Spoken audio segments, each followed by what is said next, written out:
Istorya Tagalog Horror Stories.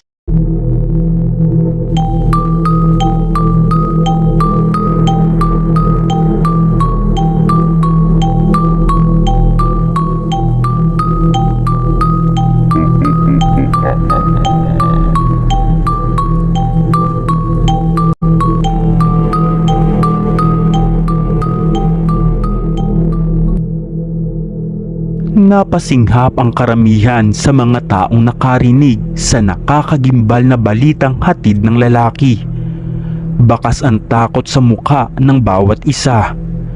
Kabilang na rito ang babaeng nakasagutan pa ni Berting kagabi, si Aling Nadia.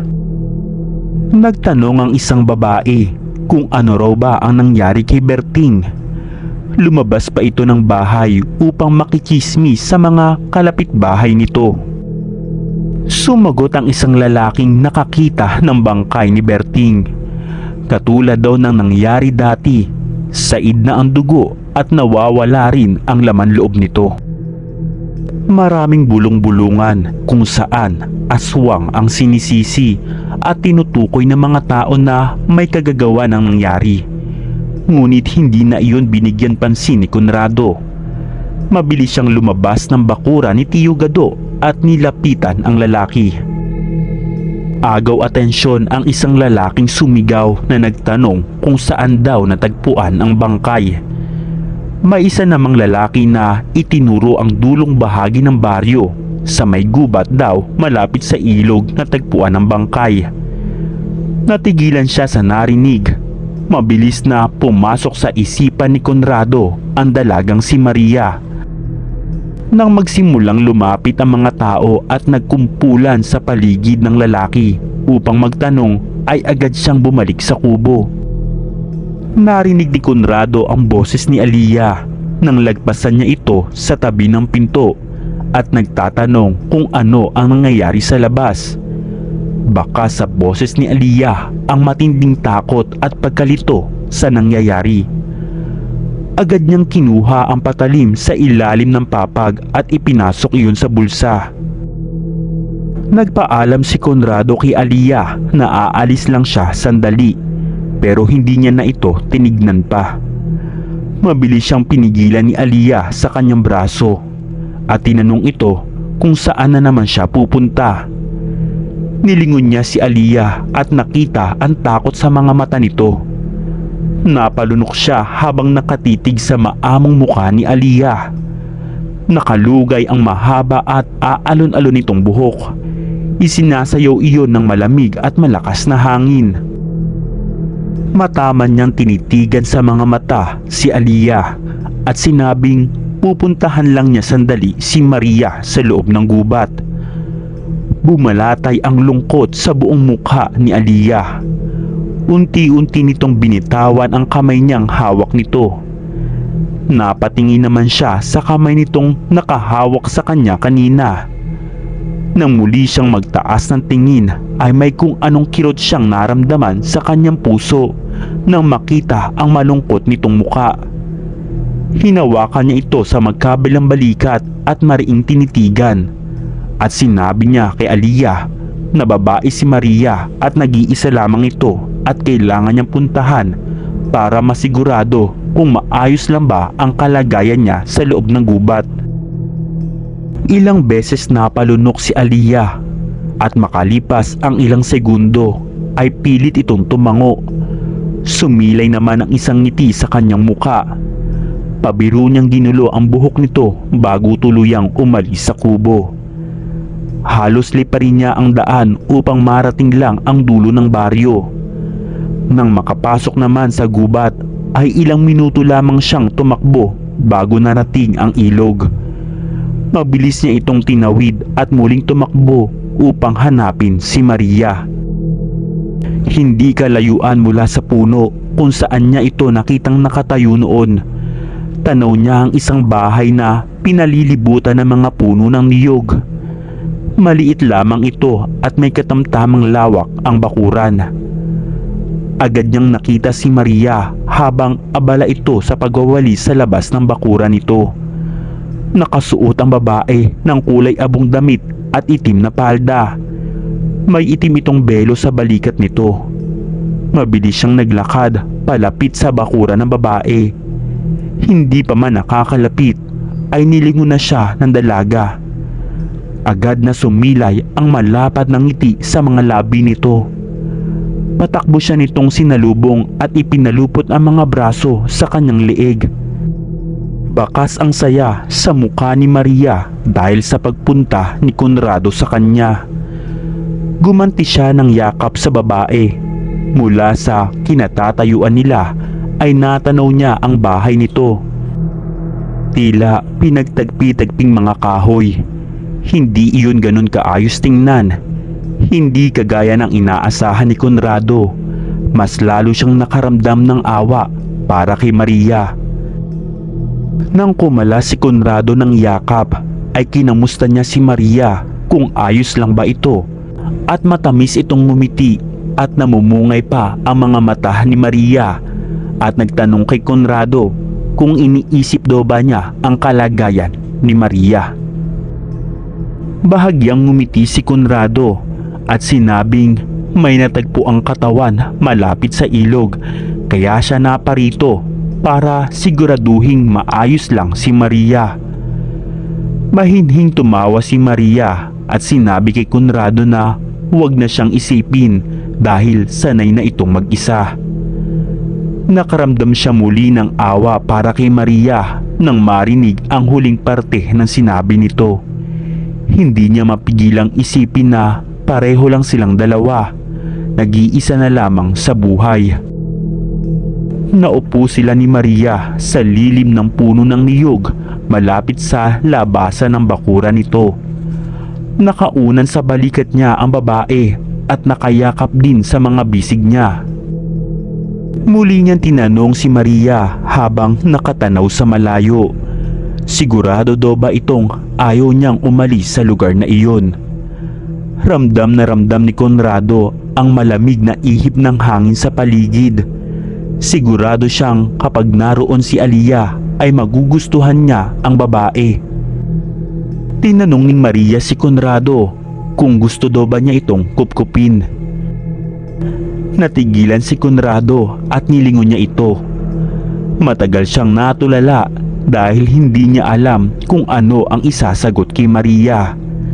Nag-aalala siya para dito pero hindi naman niya magagawang patirahin ito sa kanila.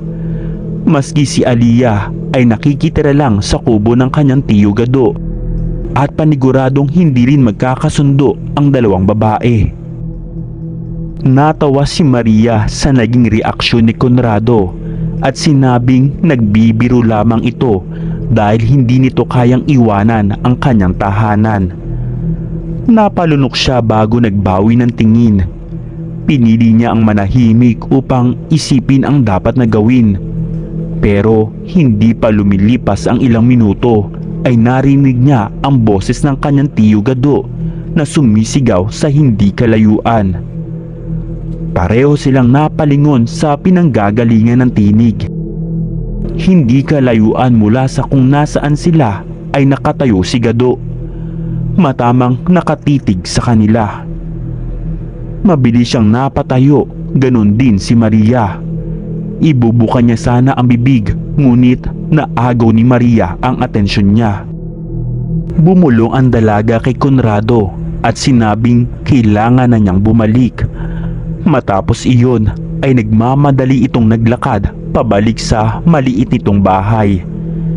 Nagtataka man ay pinili niyang hayaan ito at ibaling kay Tiyo Gado ang atensyon. Tinanong ni Conrado si Tiyo Gado kung ano ang ginagawa rito. Nakatanaw pa rin si Gado sa babae nang sagutin nito ang tanong niya. Sinabi raw ni Alia kay Tiyo Gado na nagpunta sa loob ng gubat si Conrado kaya mabilis niya itong sinundan at pinaalahanan niya si Conrado na delikado sa lugar na iyon. Bahagyang nangunot ang kanyang noo bago nilingon si Maria. Sinabi ni Conrado sa kanyang Tiyo Gado na kailangan lang niyang tingnan kung maayos lang ba ang lagay ni Maria dahil sa nangyari kay Berting. pero tinanong siya ng kanyang tiyo Gado kung kaano-ano niya ang babae. Sandali siyang natigilan at muling nilingon ang bahay ng dalaga. Nagdadalawang isip na sumagot si Conrado at sinabing kaibigan niya si Maria. Tuluyan na silang umalis ni Tiyo Gado matapos ng sinabi niya. Ayaw pa sana niyang umalis pero pinilit na siya ng kanyang tiyuhin. Napansin pa niyang habang naglalakad sila palayo ay hindi nito maalis ang tingin sa bahay ni Maria. Nagtataka man ay pinigilan niya ang sarili na magtanong. Ngunit nang makabalik sila sa tapat ng bahay nito ay kinausap siya ng kanyang tiyo Gado at sinabing layuan niya ang babaeng iyon. Larawan ng pagtataka ang kanyang muka at tinanong ang kanyang tiyo kung bakit. Napansin niyang tila pinipigilan nito na sabihin ang totoong dahilan. Halata ang pag-aalinlangan sa mukha ng kanyang tiyo. Nagbuga ng hangin ang lalaki at sinabing iwasan niya ang magpunta sa gubat lalo na ngayon. Muling nangunot ang noo ni Conrado at tinanong niya ang kanyang tiyo Gado kung bakit at ano ang mayroon ngayon. Umismid si Gado bago ito bumuntong hininga at sinabing kabilugan na ng buwan.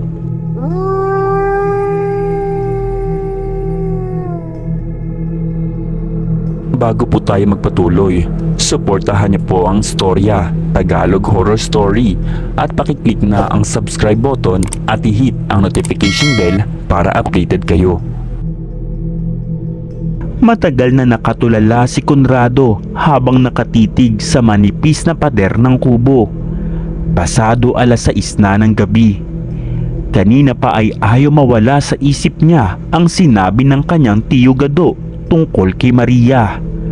Labis niyang ipinagtataka kung bakit pinapaiwas siya ng kanyang tiyo Gado. Hindi rin mawala ang pag-alala niya para sa dalaga. Sa dami kasi ng nangyayaring kababalaghan sa gubat, mga nakadroga man o aswang ang dahilan ng mga ito. Hindi naligtas pang manatili sa loob noon si Maria. Hindi siya makampante kung tama ba ang desisyon niyang pabayaan na lamang ang babae sa gubat. Nag-angat siya ng tingin nang marinig ang boses ni Aliyah at ito'y tinawag siya. Nakatayo ito sa bungad ng pintuan habang nakatitig sa kanya. Ilang beses siyang napakurap bago nakabawi at tinanong si Aliyah kung bakit. Sumimangot ang dalaga matapos itanong iyon. Kanina pa ro nagsasalita si Aliyah pero hindi ito nakikinig sa kanya.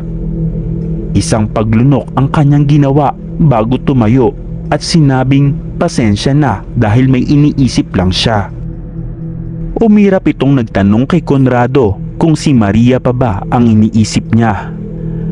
Matagal itong tinitigan ni Aliyah pero tahimik pa rin si Conrado.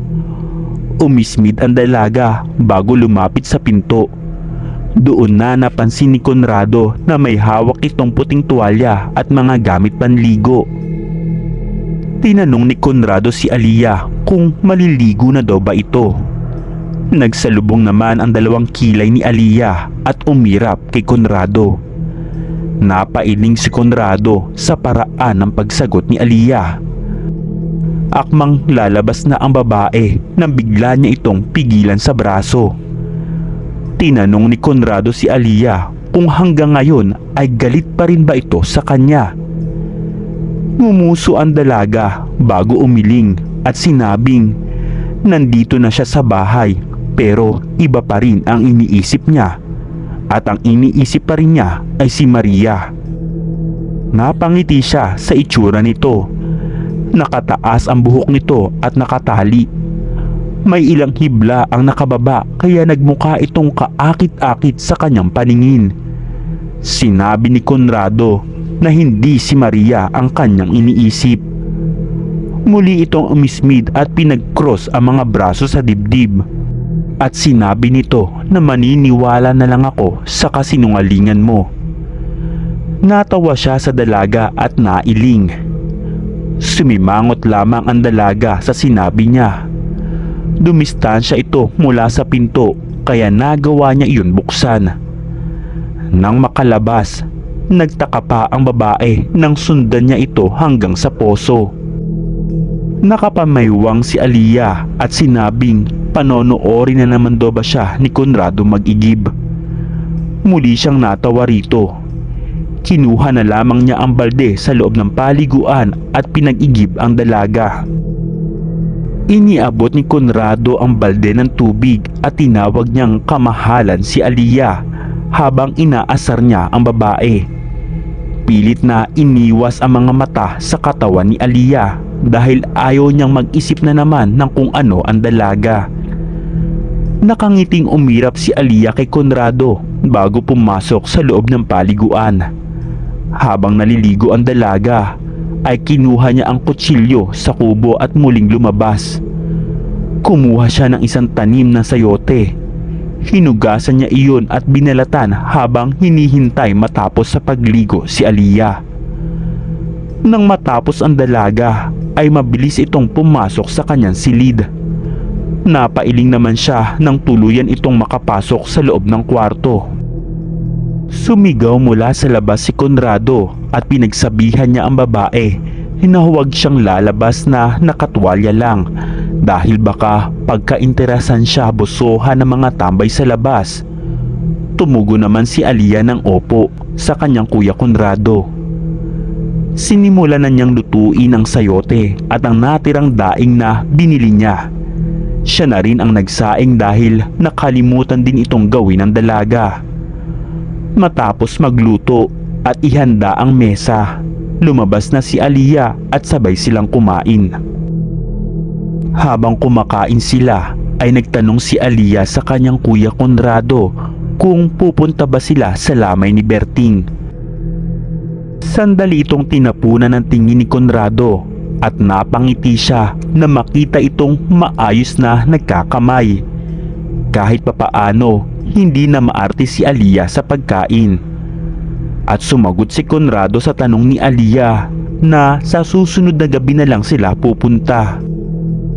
Sumilay ang ilang gitla sa noo ni Aliyah at nagtanong kung bakit at si Manong Gadudo ba ay hindi rin ba pupunta. Iniabot ni Conrado ang pitsyel na may lamang tubig at sinalinan ang baso ni Aliyah at sinabi nito na wag daw muna silang lalabas ngayong gabi.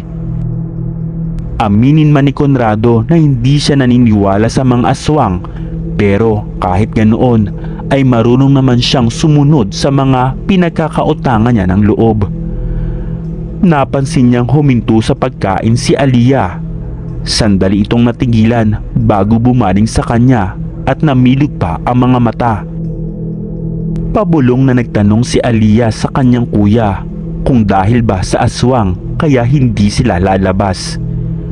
Mabilis na nagsalubong ang dalawa niyang kilay at sinabing huwag siyang nagpapaniwala kay Nadia tungkol sa aswang o manananggal man. Ngumuso si Aliyah at sinabing napanood daw niya sa TV dati na nag-e-exist ang mga aswang. Natatawa si Conrado kay Aliyah at sinabing bahala ka kung gusto mong maniwala. Walang nagawa ang babae kundi ang sumimangot. Maya-maya habang naguhugas sila ng pinagkainan ay napansin niyang panay ang silip ng babae sa bintana. Sinundan niya ang tinitingnan nito at bumungad sa kanya ang walang katao-taong daan. Bahagyang kumunot ang noo ni Conrado. Sa pagkakaalam niya ay pasado 8:00 pa lamang ng gabi. Kahit na probinsya iyon at liblib, kadalasan ay 9:00 natutulog ang mga tao sa Baryo Crisostomo. Himalado yata at wala ni isang tao ang nasa labas ng sandaling iyon. Nagtaka din si Aliyah dahil mismo ang tindahan ng kanyang ate Nadia ay sarado na at wala ring tao sa paligid nito. Sobra ang katahimikan sa Baryo Crisostomo. Nilingon ni Conrado si Aliyah bago pinakiramdaman ang paligid. Maliban sa ingay ng paghuhugas nila ng mga plato, ay wala na siyang naririnig na ibang ingay. Maski ang mga panggabing insekto ay tahimik din. Sinabi ni Aliyah kay Conrado na medyo natatakot siya sa katahimikan. Nilingon niya ang babae at nakita ang takot sa mukha nito.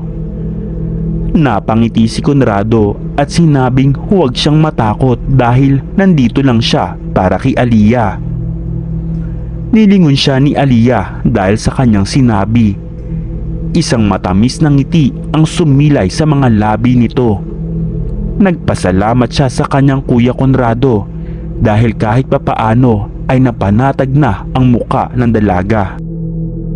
Tinapos na nila ang mga hugasin at paglilinis ng mesa.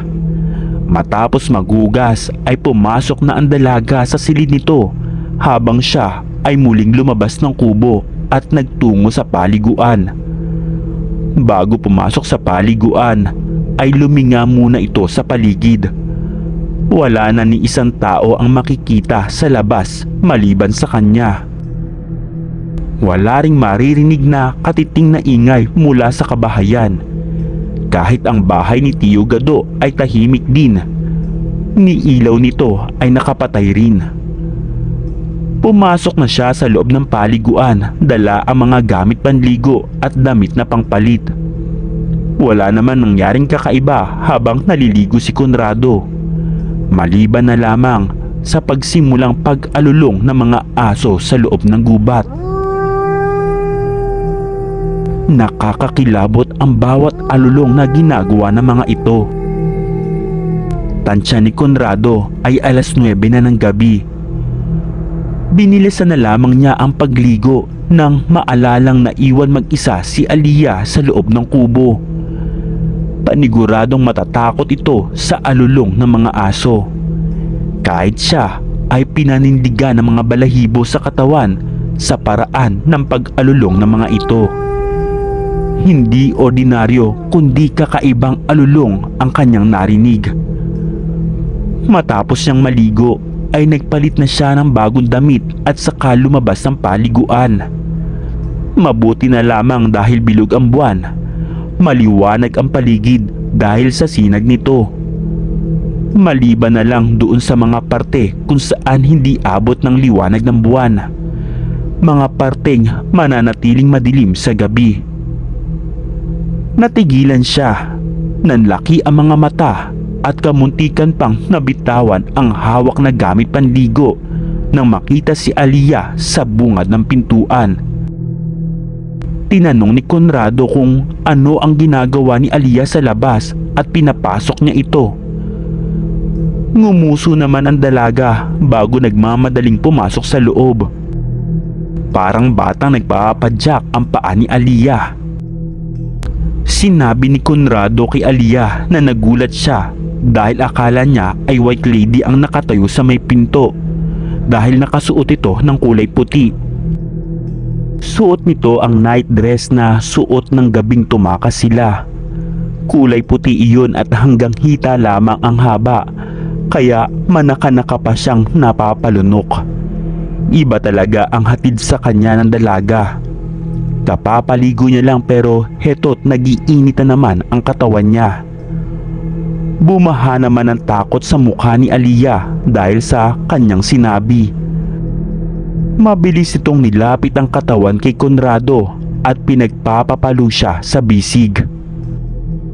Natawa si Conrado sa naging reaksyon ni Aliyah dahil ang tanda na nito pero para pa rin itong bata kung kumilos.